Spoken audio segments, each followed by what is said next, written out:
ریختہ میں خوش آمدید ابن صفی کا ناول باب نمبر 4۔ وہ لڑکی، کیا وہ میز صرف اسی کے استعمال میں رہتی تھی؟ ہاں، وہ اسی کی میز تھی۔ فریدی خاموش ہو کر کچھ سوچنے لگا، پھر اس نے وہ دونوں خنجر نکال کر میز پر ڈال دیے۔ خان بہادر ظہیر کے چہرے پر زردی پھیل گئی اور وہ اپنے خشک ہونٹوں پر زبان پھیرنے لگا۔ دونوں ہم شکلوں کے چہروں پر مسکراہٹ تھی۔ یہ دونوں خنجر مڈغاسکر کے بنے ہوئے ہیں، فریدی نے کہا، اور 100% میرے ہیں، ہم شکلوں نے ایک ساتھ کہا۔ صغیر، میں پاگل ہو جاؤں گا۔ خان بہادر یک بیک چیخ پڑا۔ صبر صبر، فریدی ہاتھ اٹھا کر بولا۔ حمید کو حیرت ہو رہی تھی کہ ان دونوں نے ایسی حالت میں بھی اپنا ڈھونگ ختم نہیں کیا، اسی لیے فریدی انہیں گھور رہا تھا اور پھر بولا، ڈی ایس پی کا خیال ہے کہ تمہیں حراست میں لے لیا جائے، ٹھیک ہے؟ دونوں نے پر اطمینان لہجے میں کہا، شبے میں وہ ضرور مجھے گرفتار کر سکتے ہیں، میں تمہارے ہاتھ جوڑتی ہوں۔ دادی جان بلبلا پڑی، اب ختم بھی کرو یہ حماقت۔ تو یہ دونوں خنجر بھی ایک ساتھ ہی استعمال کیے گئے ہوں گے؟ فریدی نے پوچھا۔ پتہ نہیں، دونوں نے جواب دیا۔ تو پھر تمہیں اختر کے قتل کے الزام میں حراست میں لے لیا جائے۔ لیکن حقیقتاً میں نے اسے قتل نہیں کیا۔ اس بار بھی دونوں ساتھ ہی بولے۔ اگر مجھے قتل کرنا ہوتا تو اپنا خنجر استعمال نہ کرتا، اور پھر میں اسے قتل ہی کیوں کرنے لگا؟ خیر، اس کا جواز میرے پاس موجود ہے، تم اسے قتل کر سکتے تھے۔ کمرے کے سارے لوگ فریدی کو گھورنے لگے، لیکن دونوں کی ظاہری حالت میں کوئی تبدیلی رونما نہ ہوئی۔ صاف صاف کہو، ظہیر خوفزدہ آواز میں بولا۔ فریدی اسے کوئی جواب دیے بغیر جگدیش کی طرف مڑا۔ ان سب کے بیانات قلم بند کیے جائیں۔ جگدیش باہر چلا گیا۔ یار، یہ سب کیا ہو رہا ہے؟ ظہیر ایک قدم آگے بڑھ کر آہستہ سے بولا۔ پلیز خان بہادر، ظہیر شاہد، فریدی نے ہاتھ اٹھا کر خشک لہجے میں کہا۔ خود حمید کو فریدی کا کہنا بہت برا معلوم ہوا۔ ظہیر اور فریدی ایک دوسرے کے گہرے دوست تھے اور دونوں میں کافی بے تکلفی تھی۔ اسے فریدی سے اس طرز گفتگو کی توقع نہ رہی ہوگی۔ ظہیر پھر اپنے خشک ہونٹوں پر زبان پھیرنے لگا۔ دفعتاً بیرونی دروازے میں بھاری قدموں کی آواز سنائی دی اور ایک بھاری بھرکم نوجوان لڑکھڑاتا ہوا کمرے میں گھس آیا۔ اس کی حالت بتا رہی تھی کہ وہ شراب پیے ہوئے ہے۔ فریدی نے اسے نیچے سے اوپر تک دیکھا۔ وہ کمرے میں مجمع دیکھ کر دروازے کے قریب ہی رک گیا تھا۔ کیا یہ سچ ہے؟ اس نے بھرائی ہوئی آواز میں ظہیر کو مخاطب کیا۔ ظہیر نے اس بات میں صرف سر ہلایا، کچھ بولا نہیں۔ آپ کی تعریف؟ یہ میرے خالہ زاد بھائی شمس الحیات ہیں، 5 دن قبل دہلی سے آئے ہیں، ظہیر بولا۔ اتنے میں جگدیش ہیڈ محرر کو لے کر اندر آ گیا۔ ظہیر صاحب کے علاوہ بقیہ حضرات باہر تشریف لے جائیں، فریدی نے کہا۔ فریدی کے اس رویے کو ظہیر کے گھر کے لوگ حیرت سے دیکھ رہے تھے، لیکن کوئی کچھ نہیں بولا۔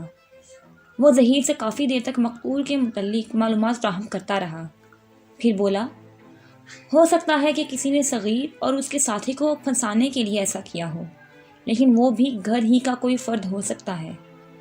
ظہیر خاموشی سے فریدی کے چہرے پر نظریں جمائے رہا۔ تم نے لاش دیکھی ہے؟ قاتل نے نہایت اطمینان سے اپنا کام کیا ہے۔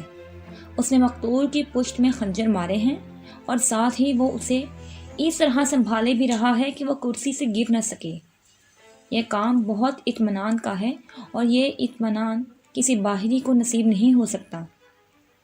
میری الجھن دیوانگی کی حد تک بڑھتی جا رہی ہے، ظہیر آہستہ سے بڑبڑایا۔ آخر گھر کا کوئی فرد یہ کیوں ہی کرنے لگا؟ کوئی خلش، کوئی پرخاش؟ تم کسی کے دل میں تو بیٹھے نہیں ہوئے ہو؟ بتھیرے لوگ کینہ پرور ہوتے ہیں اور بلا کے شاطر بھی، مرتے دم تک یہ ظاہر نہیں ہونے دیتے کہ وہ کسی کی طرف سے کینہ بھی رکھتے ہیں۔ نہیں، میرے گھر میں کوئی ایسا نہیں ہے، سب اسے چاہتے تھے، ظہیر مستربانہ انداز میں بولا۔ تو پھر مجبوری ہے، فریدی نے شانوں کو جنبش دے کر کہا۔ صغیر کسی طرح نہ بچ سکے گا۔ صغیر؟ یقیناً وہ دونوں پاگل ہیں، اس نے پرخیال انداز میں کہا۔ اگر پاگل نہ ہوتے تو آج انہیں ہوش آ گیا ہوتا۔ لائبریری سے ملی ہوئی کس کی خوابگاہ ہے؟ ایک سرے پر نعیمہ کا کمرہ ہے اور دوسرے سرے پر شمس کے لیے انتظام کیا گیا ہے، لیکن میرا خیال ہے کہ پچھلی رات کو شمس صاحب گھر میں نہیں تھے۔ ٹھیک ہے، کل رات وہ اپنے کسی دوست کے گھر پر تھا اور ابھی واپس آئے ہیں۔ فریدی چند لمحے کچھ سوچتا رہا، پھر بولا، نعیمہ کو بھیج دو۔ ظہیر باہر چلا گیا۔ اسی کے ساتھ ہی فریدی نے حمید کو بھی باہر جانے کا اشارہ کیا۔ حمید بھی اسی کے ساتھ باہر آیا۔ برآمدے میں دوسرے لوگ بھی تھے۔ نعیمہ کہاں ہے؟ ظہیر نے اپنی بیوی سے پوچھا۔ ابھی میں نے اسے اختر کے کمرے میں دیکھا تھا، ظہیر کی سالی فوزیہ نے کہا۔ یہ بھی ظہیر ہی کے ساتھ رہتی تھی اور BSc کے دوسرے سال میں تھی۔ ہم اختر کا کمرہ بھی دیکھیں گے، حمید بولا۔ آئیے، ظہیر نے آگے بڑھتے ہوئے کہا۔ وہ دونوں ایک کمرے کے سامنے رک گئے۔ ظہیر نے دروازے کو دھکا دیا لیکن وہ اندر سے بند تھا۔ برابر کی کھڑکی کھلی ہوئی تھی۔ ظہیر کھڑکی کی طرف جھپٹا۔ ارے! اس کے منہ سے بے ساختہ نکلا اور وہ احمقوں کی طرح حمید کی طرف دیکھنے لگا۔ حمید بھی آگے بڑھا۔ نعیمہ کمرے کے فرش پر بے حس و حرکت پڑی تھی۔ ظہیر نے اسے پیدر پہ آوازیں دی لیکن اس میں جنبش بھی نہ ہوئی۔ ارے تو کیا یہ بھی؟ گھبرائیے نہیں، حمید نے کہا، وہ صرف بے ہوش معلوم ہوتی ہے۔ پھر گھر کے سارے افراد اور پولیس آفیسر وہیں اکٹھا ہو گئے۔ دروازے کا شیشہ توڑ کر اندر کی چٹخانی گرائی گئی۔ نعیمہ ابھی تک بے ہوش تھی۔ اس کمرے میں تالا ڈال کر چابیاں اپنے پاس رکھو، فریدی نے جگدیش سے کہا۔ فوزیہ حمید کے قریب کھڑی تھی۔ حمید نے اس کی آنکھوں میں عجیب طرح کی چمک دیکھی۔ حمید نے محسوس کیا کہ وہ حسین ضرور ہے لیکن اس میں نسوانیت بہت کم ہے۔ اس کے اعضاء مضبوط تھے اور چہرے پر زندگی آمیز توانائی کے آثار تھے۔ اس وقت گھر بھر میں اسی کا چہرہ پر رونق نظر آ رہا تھا اور شاید آج بھی وہ اپنے لباس پر پرفیوم چھڑکنا نہیں بھولی تھی۔ نعیمہ کو دوسرے کمرے میں پہنچا دیا گیا۔ اب فریدی خان بہادر کے مہمان شمس الحیات کی طرف متوجہ ہوا۔ غالباً آپ کا کمرہ لائبریری کے مشرقی سرے پر ہے، اس نے پوچھا۔ جی ہاں۔ اور آپ پچھلی رات کو گھر پر نہیں تھے؟ جی ہاں۔ کہاں تھے؟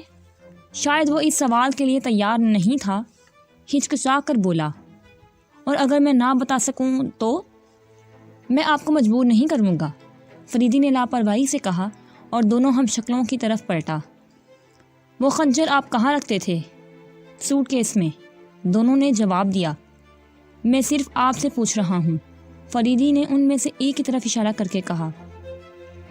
کیا جواب آپ کے کانوں تک نہیں پہنچا؟ دونوں تلخ لہجے میں بولے۔ نعیمہ کی بے ہوشی کی وجہ بتا سکتے ہو؟ میں ڈاکٹر نہیں ہوں، دونوں مسکرا کر بولے۔ ایک کو الگ لے جاؤ، فریدی جھنجھلا کر جگدیش کی طرف مڑا۔ جگدیش اور دوسرے سب انسپکٹر نے ان میں سے ایک کو پکڑا اور دھکیلتے ہوئے ڈرائنگ روم کی طرف بڑھا لے گئے۔ دوسرا چپ چاپ وہیں کھڑا رہا۔ اب یہ مذاق ختم کرو، فریدی اسے گھورتا ہوا بولا۔ اس نے کوئی جواب نہ دیا، وہ خاموشی سے فریدی کی آنکھوں میں دیکھتا رہا۔ دفعتاً اس کی پتلیاں اوپر کو چڑھنے لگیں، جسم پر ریشہ طاری ہوا اور وہ لہرا کر زمین پر آ رہا۔ پھر جگدیش آتا ہوا دکھائی دیا۔ وہ بے ہوش ہو گیا، اس نے فریدی سے کہا اور پھر چونک کر بولا، ارے یہ بھی؟ فریدی نے جھک کر دیکھا، اس کے دانت بیٹھ گئے تھے اور وہ بھاری بھاری سانسیں لے رہا تھا۔ بظاہر بے ہوش ہی معلوم ہوتا ہے، فریدی نے بولا۔ دونوں بے ہوش ہو گئے۔ حمید ہنس پڑا۔ فریدی نے اسے گھور کر دیکھا۔ خان بہادر ظہیر بہرحال اس کا دوست تھا اور اس کے گھر میں ہونے والے حادثے کی وجہ سے گھر کی فضا پر ماتمی اثرات طاری تھے۔ فریدی کو اس کی ہنسی ناگوار گزری۔ حمید بھی جلدی سے سنبھل گیا۔ یہ اس وقت تک ہوش میں نہیں آئیں گے جب تک کہ انہیں یکجا نہ کیا جائے، اس نے کہا۔ کیا مطلب؟ مجھے ایک بار اس کا تجربہ ہو چکا ہے۔ فریدی نے اسے بھی اٹھوا کر ڈرائنگ روم میں بھجوا دیا۔ پھر تھوڑی دیر بعد جگدیش نے آ کر اطلاع دی کہ انہیں سچ مچ ہوش آ گیا۔ ظہیر نعیمہ کے کمرے میں تھا۔ اسے جب اس بات کی اطلاع ملی تو وہ دوڑ آیا۔ بھائی اب تو صغیر کی حرکتیں برداشت کی حد سے گزر گئی ہیں، اس نے بے بسی سے کہا۔ سب ٹھیک ہو جائے گا، فریدی بولا۔ نعیمہ کیسی ہے؟ اسے ہوش آ گیا ہے۔ کیا ایسی حالت میں ہے کہ اسے کچھ پوچھا جا سکے؟ میرے خیال سے تو ٹھیک ہی ہے، وہ دونوں نعیمہ ایک کمرے میں آئے۔ وہ ایک بڑے تکیے سے ٹیک لگائے بیٹھی تھی۔ فریدی کو دیکھتے ہی اس نے آنکھیں جھکا لیں۔ اس کے چہرے پر کچھ اس قسم کا اضمحلال تھا جیسے وہ برسوں سے بیمار ہو۔ صبح تم ہوا خوری کے لیے گئی تھی؟ فریدی نے نرم لہجے میں پوچھا۔ جی ہاں۔ کیا اسی دروازے سے؟ فریدی نے اس دروازے کی طرف اشارہ کیا جو لائبریری میں کھلتا تھا۔ نہیں۔ رات کس وقت سوئی تھی؟ 11 بجے۔ تمہیں اس کا علم تھا کہ اختر لائبریری میں موجود ہے؟ جی ہاں۔ کس طرح؟ دروازے کی درزوں سے لائبریری کی روشنی دکھائی دے رہی تھی اور تمہارے سونے کے وقت تک رہی۔ جی ہاں۔ لیکن تم نے یہ کیسے اندازہ لگایا کہ وہ اختر ہی تھا؟ بھائی جان اور اختر کے علاوہ رات کو لائبریری میں کوئی اور نہیں بیٹھتا تھا۔ کیا تم تھوڑی دیر کے لیے باہر جا سکتے ہو؟ فریدی نے ظہیر سے کہا۔ یہ بھی میری بد نصیبی ہے کہ یہ کیس میرے سپرد کیا گیا ہے۔ تمہیں یقیناً مجھ پر غصہ آ رہا ہوگا۔ نہیں بھائی، ظہیر بولا، میں تمہارے فرائض کی ادائیگی میں حائل نہیں ہو سکتا۔ ظہیر چلا گیا۔ ہاں، تو یہ تم کس طرح کہہ سکتی ہو کہ تمہارے سونے کے وقت تک ظہیر اور اختر دونوں ہی لائبریری میں موجود نہیں تھے؟ نہیں، بھائی جان چلے گئے تھے۔ تم نے اٹھ کر دیکھا تھا؟ نہیں۔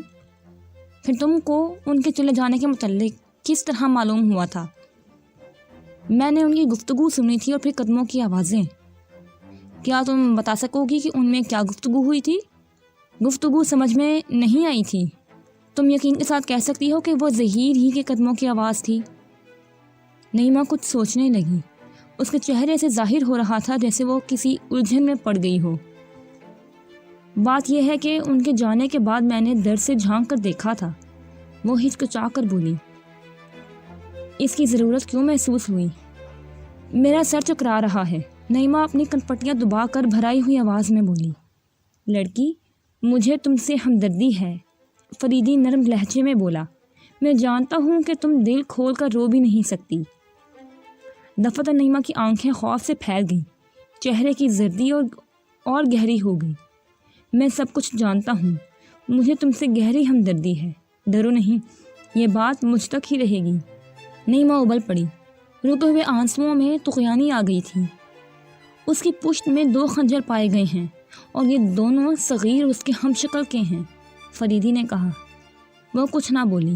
فریدی تھوڑی دیر تک خاموش رہا، پھر اس نے کہا، تم اس وقت اس کمرے میں کیوں گئی تھی؟ یوں ہی، پاگل پن۔ تم دونوں کے متعلق کسی کو بھی علم تھا؟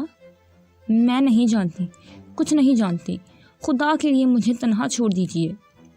میں تمہیں پریشان کرنا نہیں چاہتا، فریدی نے آہستہ سے کہا اور اس کے کمرے سے چلا آیا۔ نعیمہ کے پاس کسی کی موجودگی ضروری ہے، فریدی نے ظہیر سے کہا۔ آخر کیوں؟ یوں ہی، بہرحال یہ ضروری ہے، فریدی نے کہا۔ تم جانتے ہو کہ میں کوئی غیر ضروری بات نہیں کرتا۔ پھر اس نے شمس الحیات کو مخاطب کیا۔ ہاں جناب، براہ کرم اس دوست کا نام اور پتہ بتائیے جس کے ہاں آپ نے پچھلی رات گزاری تھی۔ مجبوری ہے، آپ قانون کو سختی پر مجبور نہ کریں تو بہتر ہے، فریدی نے خشک لہجے میں کہا۔